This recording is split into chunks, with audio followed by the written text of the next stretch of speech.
Shalom, salam sejahtera bagi kita semua. Perkenalkan, saya Kristini Mesang dari D3 TLM Stikes Maharani Malang. Pada kesempatan kali ini, saya akan mempresentasikan hasil review jurnal yang saya dapatkan di internet yang berjudul Hubungan Tingkat Keparahan Demam Berdarah dengan Kadar Hemoglobin, Hematokrit, dan Trombosit di Puskesmas Rawat Inap Baikandis, Bandar Lampung. Review jurnal ini bertujuan untuk memenuhi tugas dari Bapak Izur untuk mata kuliah hematologi semester 3.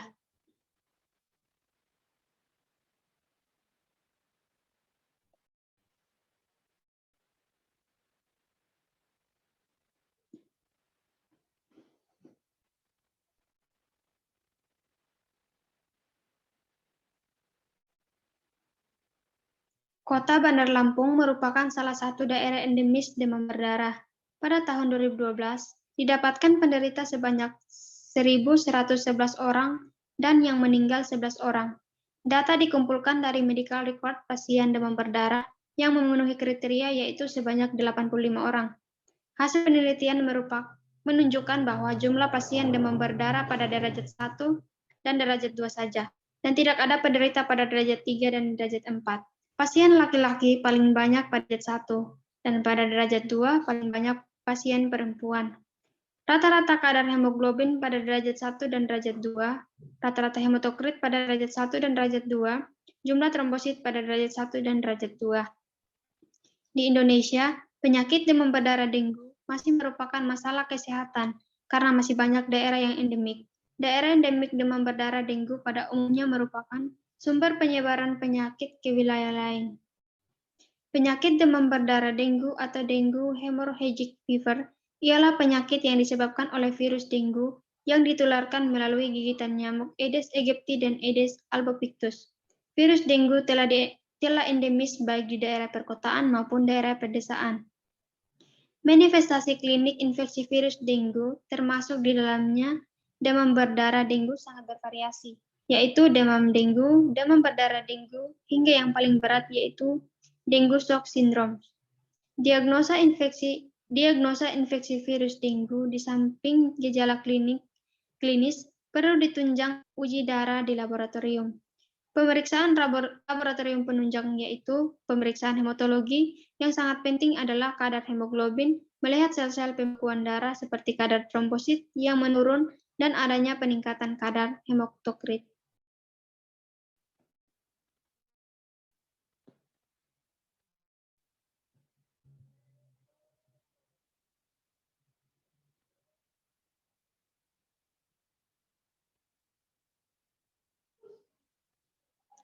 Untuk metode penelitian ini bersifat analitik dengan desain cross-seksional. Variabel penelitian ini adalah derajat keparahan dan kadar hemoglobin serta trombosit pada pasien demam berdarah. Penelitian dilakukan di Puskesmas Rawat Inap Baikandis, Bandar Lampung, dan waktu penelitian dilakukan pada bulan Maret sampai bulan Juni 2015. Sampel dalam penelitian ini adalah semua pasien yang didiagnosa oleh dokter, menderita demam berdarah, dan melakukan pemeriksaan darah, meliputi kadar hemoglobin, kadar hematokrit, dan jumlah trombosit di Puskesmas Rawat Inap Baikandis, Bandar Lampung. Pengambilan data meliputi nama pasien, umur pasien, jenis kelamin, dan kadar hemoglobin, kadar hematokrit, dan jumlah trombosit pasien demam berdarah dari medical record pada bulan Januari sampai bulan Desember 2014.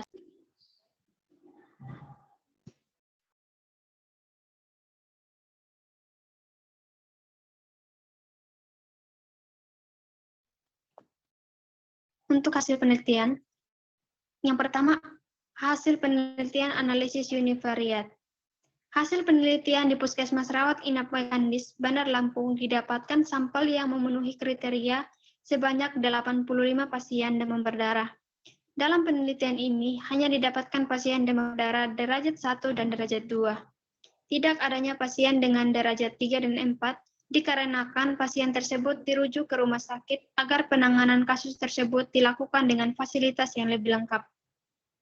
Berikut gambar hemoglobin, hematokrit, dan trombosit pasien demam berdarah. Pada pasien demam berdarah derajat 1, masih didapatkan kadar normal untuk hemoglobin yaitu 68%, hematokrit 50%, dan jumlah trombosit 22%. Kadar hemoglobin rendah didapatkan sebanyak 32%, hematokrit rendah 10%, dan jumlah trombosit sebagian besar rendah yaitu 78%. Hanya hematokrit yang didapatkan kadar yang lebih tinggi yaitu 40%.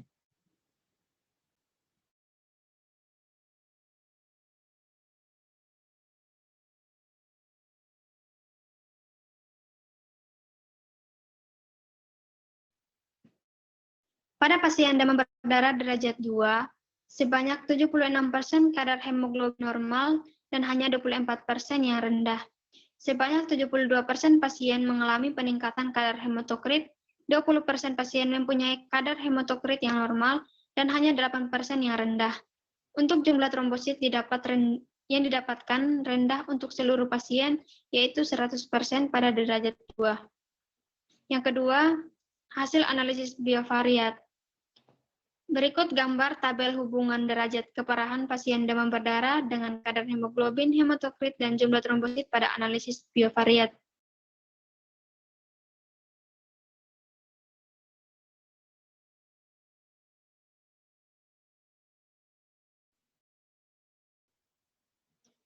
Kadar hemoglobin pada pasien demam berdarah baik derajat 1 maupun derajat 2 mempunyai nilai mean atau rata-rata, nilai median, dan nilai min-max yang tidak terlalu jauh berbeda.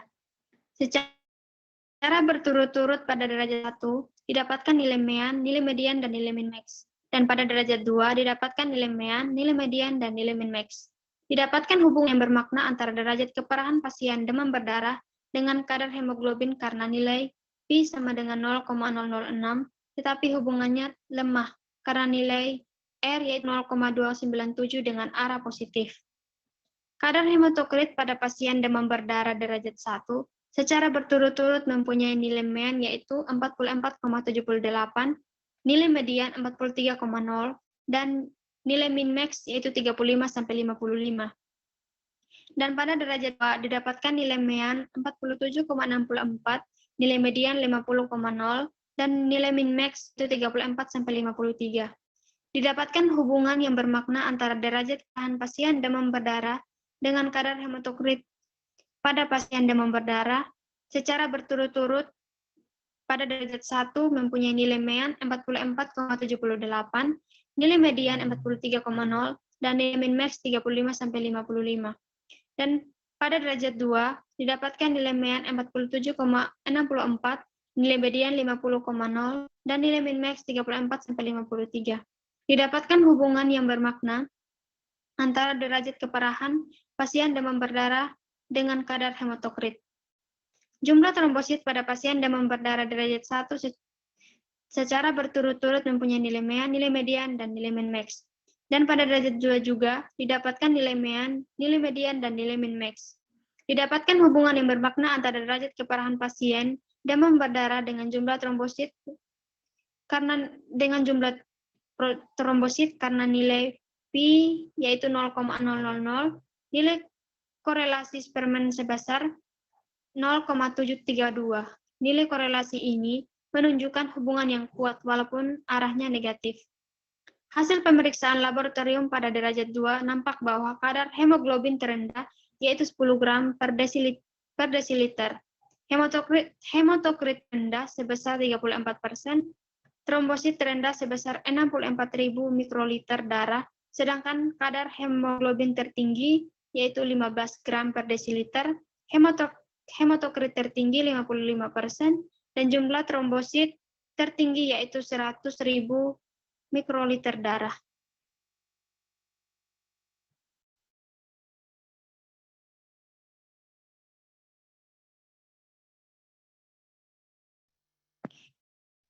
Analisis univariat. Pada hasil penelitian menunjukkan bahwa derajat 1 kadar hemoglobin terendah yaitu 9,8 gram per desiliter. kadar hematokrit terendah 35%, dan jumlah trombosit terendah 100.000 mikroliter darah.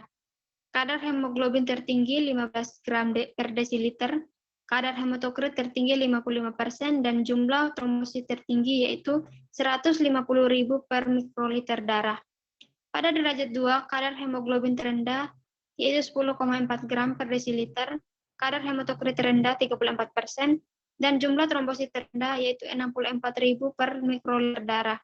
Kadar hemoglobin tertinggi 15 gram per desiliter, kadar hematokrit tertinggi 53%, dan jumlah trombosit tertinggi 100.000 per mikroliter darah merupakan indikator yang peka terjadinya dengue shock syndrome. Yang kedua, analisis biovariat. Hasil penelitian ini menunjukkan hubungan yang bermakna dan korelasi yang lemah dengan arah positif antara derajat keparahan dengan kadar hematokrit. Peningkatan kadar hematokrit ini dapat disebabkan peningkatan permeabilitas kapiler dan perembasan plasma. Keadaan ini dapat menyebabkan shock, hipovolemik, dan kegagalan sirkulasi. Hasil penelitian ini menunjukkan hubungan derajat keparahan dengan jumlah trombosit bermakna dan mempunyai korelasi yang kuat dengan arah negatif. Artinya, semakin tinggi derajat keparahan demam berdarah, maka semakin rendah jumlah trombositnya.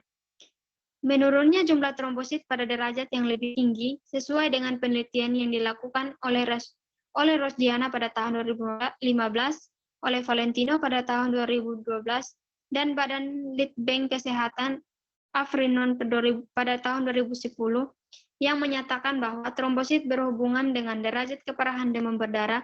Semakin rendah jumlah trombosit, maka semakin parah derajat kliniknya.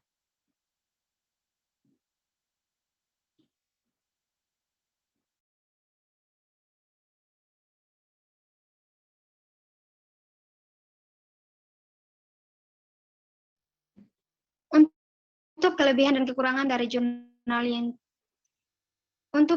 kekurangan dari review jurnal, yaitu untuk kelebihan, penelitian ini bersifat analitik dengan desain cross-seksional, yaitu hanya dilakukan satu kali selama satu periode penelitian. Perhitungan perkiraan besarnya sampel tanpa memperhatikan kelompok yang terpajang atau tidak, dan pengumpulan data dapat diarahkan sesuai dengan kriteria subjek studi atau spesifik terhadap penelitian tersebut. Untuk kekurangannya, meskipun jurnal ini memiliki kelebihan, akan tetapi jurnal ini juga memiliki kekurangan, yaitu tidak adanya penambahan pemeriksaan serologis, yaitu antibodi G dan antibodi M, untuk diagnosa demam berdarah dengue.